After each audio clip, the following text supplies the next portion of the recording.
Hey everyone, welcome back to my channel. My name is Maggie. If you are new here, I'm so happy you're here. Happy New Year. If you are returning, welcome back. I just wrapped up Vlogmas, took a few days off after, and this is the first video I'm filming in the new year, so super exciting. We're going to do a Pan That Palette update. So we're going to be doing a finale for 2024 and an intro for 2025 in this video. So let's go ahead and begin with my 2024 Pan That Palette, which was the ABH Soft Glam 2. This is the mini version of the Soft Glam palette. I absolutely have loved this for a few years. This has been my go-to travel palette for a really long time. I decided to pan this at the beginning of the year because this was my oldest palette. I kind of have rules set in place for myself for how long I'm willing to keep things in my collection, and this came up on the 5-year mark, which is when if I haven't finished it, it's gotta go. I just find that I'm less likely to reach for it because there's new things that I'm excited for. The quality can kind of start to go downhill, and I don't know, it just kind of grosses me out after a while. So that is why I panned this. I wanted to use as much of it as I could, and throughout the year I did a companion palette with it. So my last 2 months of November and December was with the Natasha Denona Glam palette, which is so reflective. And that helped me just kind of get some variety and use these shades in different ways. So let's start talking through the Soft Glam 2 palette. Let's start with where I was last month and where I am now.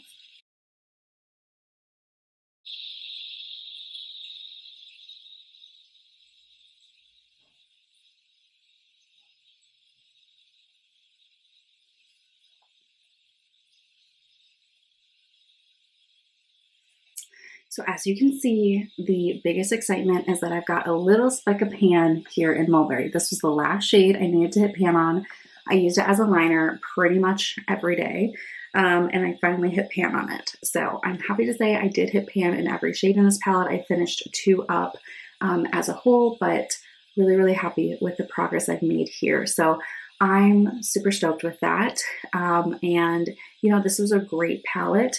Having the kind of lighter shades out of here makes me look at this palette differently now. I'm obviously very fair skin. I don't need a lot of dimension and depth in my shadows for them to have an impact. So I always naturally lean towards the lighter shades. And once those were used up, I definitely relied on companion palettes more for a nice lid shade for me. So let's talk about the usage of each shade. Tempera was the shade here. It was kind of like a satin matte shade. I used it 46 times and I finished it in March. So I already had pan on it and then I finished it all the way up. Dreamer was a shimmery kind of light gold shade, and that one I finished up in August. It had a total of 113 uses on it from this year. I didn't count or go back to previous years. I don't even know if I have that data. Orange Soda, which is a matte kind of orange shade, I ended up using, let's see here, 158 times this year, and I hit pan in October. So this one took me a while to hit pan. I really had to kind of dig my brush in there in the specific spot, but I did finally end up with pan. Dusty Rose, I hit pan on in June, and I had a total of 66 uses in Dusty Rose. So that one was really nice. I tend to wear more cooler tone shades in the first half of the year, and then the second half of the year, like once summer hits, that's when I go more like golden, and I kind of go gold and warmer tones through the end of the year. Incense down here, this matte brown, I used it a total of 129 times this year, and I hit pan in September. Sultry, I used 115 times this year, and I hit pan in May. Mulberry, with that little tiny speck of pan in there, I hit pan in December, and I used it 53 times this year. And the Noir, I only used 5 times. It actually had pan in it when I came into this. And I don't know, I've just been kind of veering away from black a little bit. When I do a liner, I have been kind of wanting something a little bit softer, like a brown, or this burgundy was really nice. So I haven't been going for black as much, but I also had pan in it. So I kind of figured I'll spread the love elsewhere and try to hit pan. This one wasn't as much of a priority. So that is it for the ABH Soft Glam 2 palette. I still would highly recommend it. I think it's a great palette. If you were looking for a travel palette or just everyday, this is a really good one, and I think you should consider it. But for me, I'm going to be saying goodbye and decluttering this one. It's been fun. Who knows, maybe in the future I'll repurchase it. So then the other thing to report is my Natasha Denona Glam palette. This was my companion palette. I really didn't hit pan on anything. Like, it's still the same. I mean, bigger dips, but nothing new here to report. I really love this palette. Can't wait to play with it some more in the new year. But then I also did finish up a Wet n Wild single eyeshadow. I thought I saved it, but I didn't. So I have a single eyeshadow pan that I finished up. It was in my empties if you really want to see it. But I finished that up, and I also then bought 4 more Brulee singles. So that kind of, I don't know, balanced itself back out. I really love that single. It works so well to set my primer and just like get everything going on my lid. So yeah, I finished one, bought 4 more because that would get me through the year. And then I also decluttered a palette. If you missed it in my Vlogmas series, I got rid of my Alter Ego Canyon palette. So because I've had all of these changes, I have quite a few pan percentage updates to share with you. So let's start with where I was at the last update. I had 18 pans out of 108 eyeshadows, and that was 16.66%. And then I decluttered the Alter Ego palette. So that dropped my total eyeshadows from 108 to 93. So I had 18 pans out of 93, and that brought me up to 19.35%. Then I finished that Wet n Wild single, the Brulee. So then I had 17 pans out of 92 eyeshadows, and that brought me to 18.47%. Then I bought 4 more of those singles. So then I had 17 out of 96 available pans to hit pan on. So that brought me to 17.7. And then I hit pan in Mulberry, the last shade in the Soft Glam 2 palette, which brought me to 18 pans out of 96 eyeshadows, or 18.75%. So at the beginning of the year, my pan percentage was 16.25. And I'm ending the year at 18.75. That's pretty good. That's like 2.5% increase. I'm pretty happy with that. So if you're new here, I have a chart in my planner that we use to keep track visually of where I have pans and whatnot. So I've already crossed out the Alter Ego palette. I'm just going to go over it with black marker. I need to mark here that I hit pan, and for me, pan is a dashed line, and then a colored in square is a full finished up eyeshadow. So I've got to do that one. And then I need to color in this Brulee down here. So it already had pan, but I finished it all the way up. And then I'm not going to add anything on here because I have a new planner for the new year with my new charts and everything. But let's just finish this one out.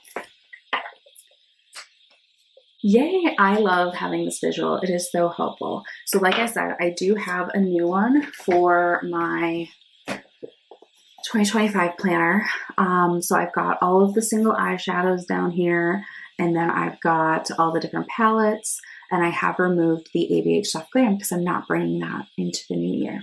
So because now this palette will be decluttered, my starting pan percentage for 2025 is 13 pans out of 90 available eyeshadows, or 14.44%.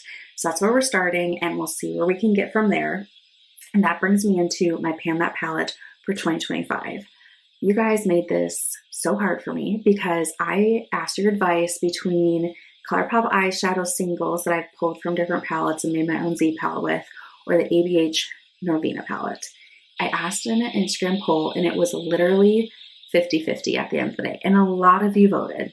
So that was not helpful, but I did make a decision, and half of you hopefully will be happy even if your palette didn't win. So I decided to do the Colourpop singles. So this is my Z palette that we'll be working out of. These are my Colourpop singles. I had quite a few Colourpop palettes. Most of this is from the Bare Necessities palette. There's also some in here from the Wild Nothing and the That's Taupe palette. So that's where these originate from. I do have like a cheat sheet, and I did write on the back of each of these the name and which palette they came from. So I'll be able to like share that information with you as we go through. But this is what the palette looks like. I do have pans in here already. So I've got 1, 2, 3, 4, 5, 6, 7, 8 pans in here already. So my goal, of course, is to hit some more pan and also expand and finish a couple of those with pan all the way up. I have mine set up kind of in half. So I've got the warmer shades here, cooler shades over here. And like I said earlier, for me, it is cool tone season. So I am focusing over here primarily at the moment, which I think is good for me to kind of like have a focus area because there are so many shades I could be using. So I'm kind of ignoring the warm side and just focusing on this cool side right now.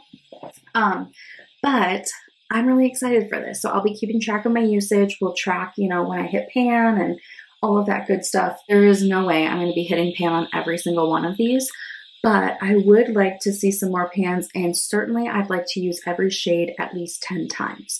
So that is a goal we'll be tracking, as well as that every shade in here has at least 10 uses, just so that I know I'm using everything, because at the end of the year, I will be deciding which shadows I want to keep in my collection and which ones I want to declutter.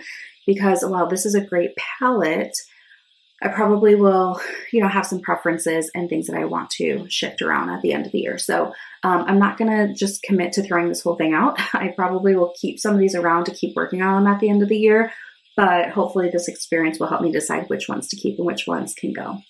Let me read off the shades for you. I'm just pulling up my cheat sheet. Okay, so we're going to go in rows across like this. So the first one is called Top Down. And then I have one here, but I finished it last year, and I don't have another single to put here, so that's just going to be a spot. This one is called Idle Hour. The next one is Morningside, Boa, Silk Teddy, Seashells, and then No Bounds.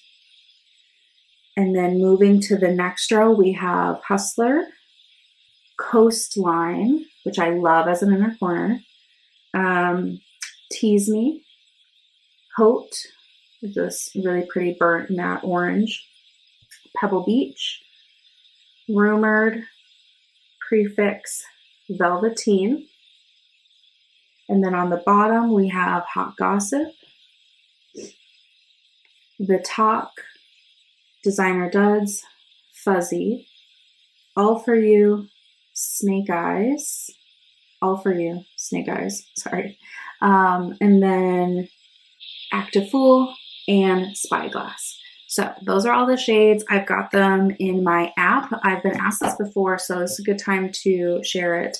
I use an app called Counter, and it allows me to put in, so I've got all my Project Pan stuff that I'm starting soon, so don't peek. I've got my Project Use It Up, and then I've got all of the eyeshadows I'm working on, and I can just tap when I use it, and it counts for me, which I really appreciate. And then each month I can compare, my notes of what I had last month to this month as far as usage goes. So I really love that. It also has a tab for today, which is super helpful to know if I've already marked them for today or not. I typically mark it right after I do my makeup, but I will double check at night when I'm doing other habit tracking.